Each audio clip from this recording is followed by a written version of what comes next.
Hello students, welcome back to Shruti Psychology World. Now it's time to study psychosocial factors of motivation, how psychological and social factors interact with one another and produce motivation, right? So इसके कई parts हैं, that is affiliation, power, achievement and curiosity and exploration. So first is affiliation. What do you mean by need for affiliation? Affiliation means you want to have harmonious relationships with other people. You want to have interpersonal networks, right? So people who are high on affiliation need, वो कैसे होते हैं? They have larger social groups. Suppose आपका कोई friend है, वो बहुत phone करता है, वो बहुत लोगों के घर बहुत आता जाता है, he pays frequent visits to his or her friends. Phone पे बहुत बात करता है, तो he or she is high on affiliation need. So ये इनके साथ प्रॉब्लम क्या होती है? They want to be accepted by others. They fear rejection. So ये डिसअप्रूवल से, रिजेक्शन से बहुत डरते हैं. For them people are very important, इसलिए they conform to what others say. Suppose ये ग्रुप में काम कर रहे हैं तो ये are very good team players. ये लोगों की बात जो लोग कहते हैं वैसे ही सुन लेते हैं. इनको कॉन्फ्लिक्ट्स पसंद नहीं है. दे avoid conflicts. They seek acceptance, right? So they have larger social groups. They spend more time in social interaction. मैं बता ही चुकी हूँ, लोगों के घर आना जाना, फ़ोन पे बहुत बात करना, लोगों से इन टच रहना, बिकॉज लोग इनके लिए बहुत इंपॉर्टेंट है, राइट? सो इनके बहुत जल्दी इनको लोनलीनेस की फीलिंग आ जाती है, जहाँ पे अगर सोशल कांटेक्ट ना हो, किसी ऐसे सिचुएशन में जिधर लोगों के साथ इनका कांटेक्ट ना हो, तो ये बहुत ज़्यादा रेस्टलेस हो जाते हैं. They feel lonely, right? So they work best in cooperative environment, right? और ऐसे जो भी टास्क जिसमें फ्रीक्वेंट इंट्रैक्शन हो, वो काम करने इनको अच्छे लगते हैं, right? They can not be good managers. क्यों गुड मैनेजर्स? ये अच्छे मैनेजर्स, अच्छे लीडर्स नहीं बन सकते, क्योंकि एक मैनेजर को कई बार हार्ड डिसीजंस लेने पड़ते हैं, टफ डिसीजंस लेने पड़ते हैं. उन डिसीजंस में इनका कोई ना कोई, उसका जो लीडर का जो सबऑर्डिनेट होता है वो नाराज़ हो सकता है. तो ये अब इनके साथ प्रॉब्लम क्या है कि ये तो इनको तो एक्सेप्टेंस चाहिए, रिजेक्शन ये ले नहीं सकते, कॉन्फ्लिक्ट्स ये सहन नहीं कर सकते, डिसअप्रूवल, डिसएग्रीमेंट्स, उनसे ये दूर भागते हैं. तो they can not be good managers. They are good team players. So this is what we mean by need for affiliation, right? So next is need for power. Power क्या है? Authority motivated. आपके अंदर एक need for power है. You want to be effective. You want to influence others. You want to dominate others. You want to be influential, you want to be effective, and you want to make an impact on others. That is your need for power. तो जो लोग इस need में आगे में, जिनके अंदर ये need ज़्यादा होती है, they are authority motivated. उनको authority चाहिए. अगर स्कूल में है तो they want to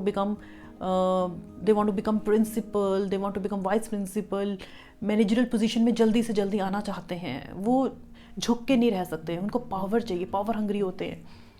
They have strong needs toward increasing personal status and prestige.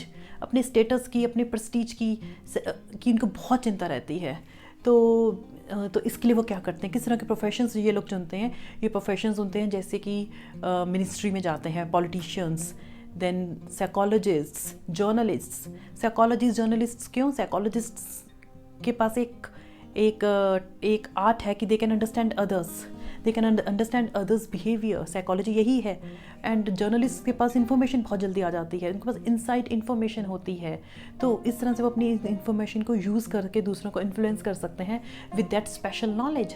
Psychologist, journalists, power, politicians के पास एक पावर होती है जिससे वो लोगों को इन्फ्लुएंस कर सकते हैं, राइट? तो इस तरह के प्रोफेशंस में ये जाते हैं. देन पोजेशंस, कॉस्टली पोजेशंस अपने पास रखते हैं in order to influence others. इनके पास अगर कार होगी तो वो सबसे महंगी कार होगी. गैजेट्स इनके पास, सबसे पहले ये गैजेट खरीदेंगे जो मार्केट में आएगा, जो मार्केट में जो भी गैजेट सबसे पहले आएगा, सबसे महंगा होगा. They go and purchase that gadget. Then cars, credit cards हो सकते हैं इनके पास.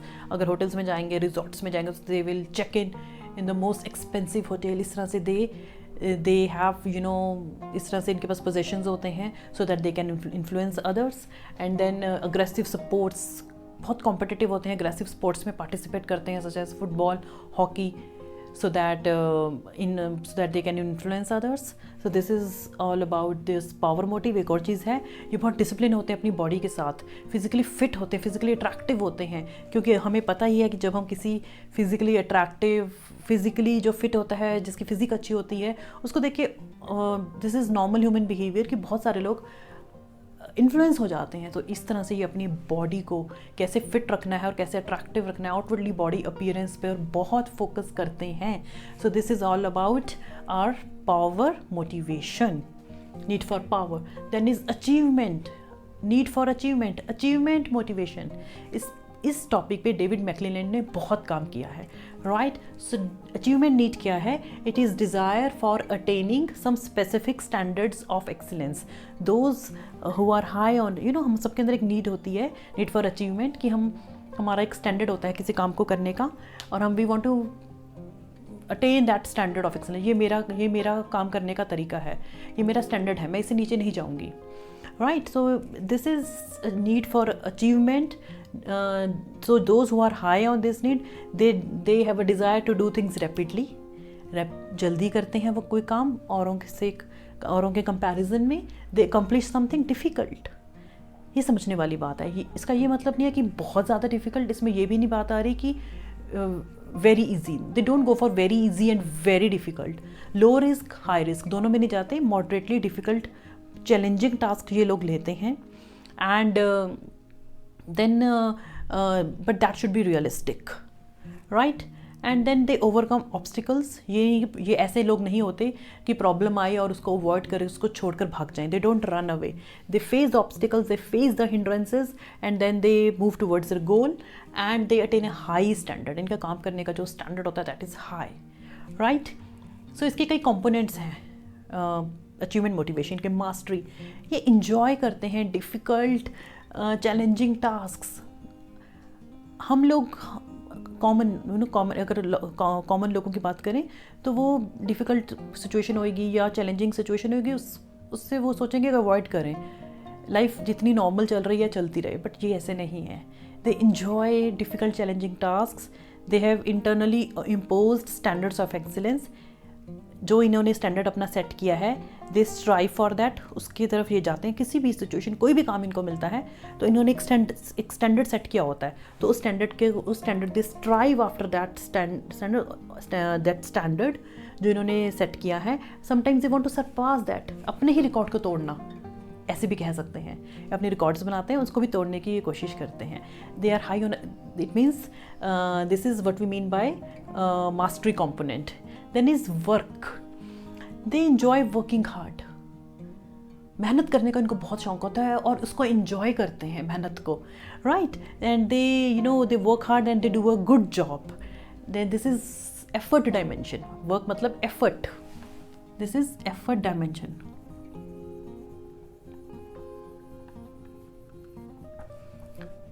Then is competitiveness. They like head to head contest, जिसमें बहुत क्लोज गेम हो, उस तरह की सिचुएशन, उस तरह की गेम्स को ये लोग बहुत इंजॉय करते हैं. And they want to be number 1, right. Then is इसके ये तो हो गए 3 कंपोनेंट्स. इसके अलावा इसमें समझने वाली बात ये है कि इनको फीडबैक चाहिए. They seek feedback. ये they want to monitor their progress.